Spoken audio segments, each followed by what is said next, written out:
একটু তাড়াতাড়ি আসো। রোববারে মাছ ভাজা কমপ্লিট। অনেক এনেছি।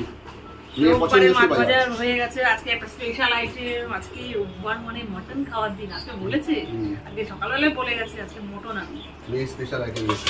সবার প্রথমেই চাওড়া চিংড়ি, বড় বড় সাইজের চিংড়ি মাছ এনেছি। বলেছি আনতে, অনেকদিন মালাইকারি খাইনি, একটু নারকোল এনেছি।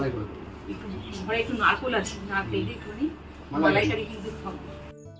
তারপরের প্যাকেট থেকে লোটে মাছ। লোটে মাছটা ভীষণ একটা পছন্দের মাছ, আর বাজারে পেলে আমি আমাদের ওইতে লোটে মাছটা আমাদের সবাই ভীষণ ভীষণ ভালোবাসে। তারপরের প্যাকেট থেকে চাপিলা মাছ। বলেছে গঙ্গার চাপিলা, এই চাপিলা মাছটাও খেতে না ভালো লাগে, অনেকটা ইলিশ মাছের মতো খেতে লাগে। আর এই মাছটা না একটু হালকা মশলা দিয়ে বেশি ভালো লাগে। পরের প্যাকেট থেকে চিতল, 6 কিলো ওজনের চিতল। বলে দিয়েছি চিতলের পেটি আনবে না, ভীষণ তেল, আমাদের খেতে খুব একটা ভালো লাগে না, অনেকেই ভালোবাসে খেতে।